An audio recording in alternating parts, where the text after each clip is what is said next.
केला बेचने वाली चुड़ैल। एक बार की बात है, जादूपुर नाम के गांव में करतब दिखाती एक औरत एक रेड्डी के लिए गांव में आती है। आइए आइए मेहरबान कदरदान, खाइए रोहड़ा के ताजे ताजे केले। कभी खाए नहीं होंगे ऐसे केले, पीले पीले केले खाइए। ये कहकर रोहड़ा हाथों में 4 केले लिए उन्हें सर्कल में जोर जोर से हवा में उछालती हुई करतब दिखाती है, जिसे देखकर आसपास के सारे बच्चे अपने अपने मम्मी पापा से उस औरत के पास जाने की जिद करने लग जाते हैं। पापा, ऐसा तो सर्कस में बॉल से होता है ना, ये आंटी तो केले से कर रही है। चलिए ना पापा, देखते हैं। रोहड़ा एक पतली सी तार पर चलती हुई केलों से करतब दिखाती है। आते जाते सभी लोग बाहर रुककर उसके करतब देखते हैं और वाह वाही करते नहीं थकते।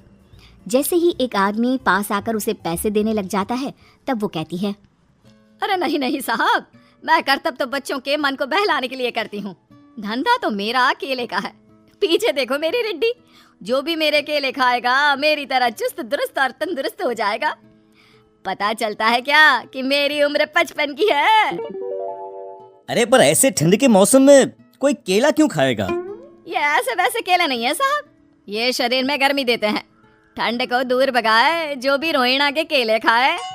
पापा, अगर मुझे केले नहीं मिले तो मैं घर नहीं जाऊंगी। तभी उसके पापा कहते हैं कि बेटा, केले ठंड में कभी गर्मी नहीं देते। ये सब कहने की बातें हैं, सामान बेचने का तरीका है इनका। पर पिंकी नहीं मानती। मैं केले खाऊंगी। पिंकी की जिद के आगे नत्थू हार जाता है और उसे केले खरीद कर दे देता है। पिंकी खुश होकर केले घर ले आकर खाती है। अब मैं भी करतब करूंगी, कितना मजा आएगा। जादुई केले। पिंकी पहला केला खत्म भी नहीं करती कि वो बेहोश हो जाती है। दूसरे केले से एक काला धुआं आता है और रोहड़ा चुड़ैल बनकर बाहर निकल आती है। मेरे भूतिया केले बच्चे न खाए, ऐसा हो ही नहीं सकता। जादूपुर वालों, कब तक बचोगे? आ गई हूँ मैं रोहड़ा, जिसका कोई नहीं कर सकता सामना। रोहड़ा पिंकी को गोद में उठाकर काले धुएं में कहीं गायब हो जाती है।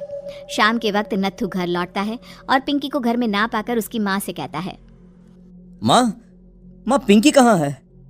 अरे बेटा, उसे तो तू सुबह करतब दिखाने ले गया था ना, फिर कहाँ वापस आए तुम दोनों? मुझे लगा तू उसे अपने साथ मंडी ले गया होगा। हे भगवान, मेरी बच्ची कहाँ गई? मैं उसे घर ही तो छोड़कर गया था माँ। नत्थू गांव के घर कोने में अपनी बेटी को ढूंढता है, पर उसे वो कहीं नहीं मिलती। परेशान होकर आके रो रो कर नत्थू हिम्मत हार कर घर लौट आता है। अगली सुबह रोहड़ा फिर से करतब दिखाने आती है और इस बार पिंकी की तरह रोनी केले खरीद लेता है। 50 रुपए दिए थे पापा ने, सारे पैसों की मैंने केले खरीद लिए हैं। अब मैं भी आंटी की तरह ही करतबबाज बन जाऊंगा। यही सोचते हुए रोनी केले खाता है और पहला अकेला केला आधा खत्म भी नहीं करता कि चुड़ैल उसके सामने आ जाती है। मेरे साथ चलने का समय आ गया है रोनी। ये तो बस शुरुआत है। अब इस गांव के सारे बच्चे धीरे धीरे मेरे कब्जे में होंगे, एक बच्चा भी नहीं बचेगा।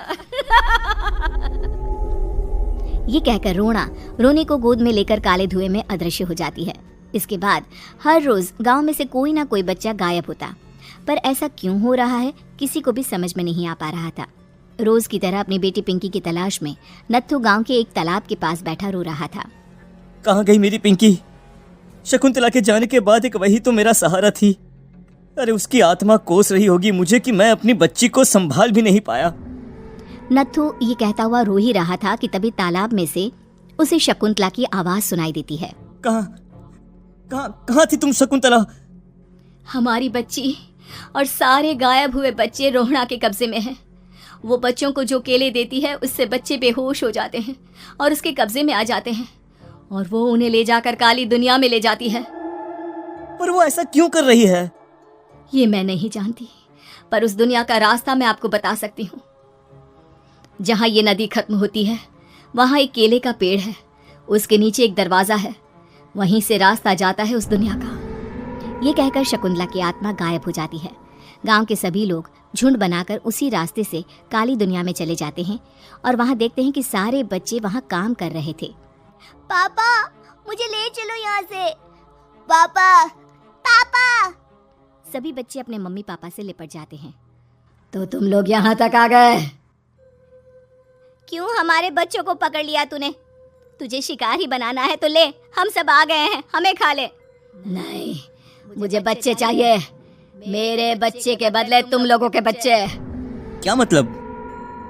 मैं इसी गांव में रहने वाली एक औरत थी। केले की चोरी के इल्जाम में मेरे बेटे को गांव वालों ने इतना मारा कि वो मर गया। उसी दिन मैंने ठान लिया कि गांव वालों का भी वही हाल करूंगी। कुछ दिन बाद बेटे के चले जाने के दुख में मैं भी मर गई और मेरी भटकती आत्मा एक चुड़ैल बन गई। और फिर मैंने बदला लिया तुम सबके बच्चे छीनकर। बर्दाश्त नहीं कर पाए ना? सोचो मुझ पर क्या बीती होगी। हमें माफ कर दो रोना। पता नहीं ये किसकी गलती थी, पर हम सभी माफी मांगते हैं। हमारी खुशियाँ लौटा दो, तुम भी तो एक माँ हो। गांव वालों की बात सुनकर रोना का मन पिघल जाता है और वो बच्चों को छोड़ देती है। उसके बाद काली दुनिया बच्चों के लिए जादुई दुनिया बन जाती है। अब कोई भी कभी भी वहाँ आ जा सकता था।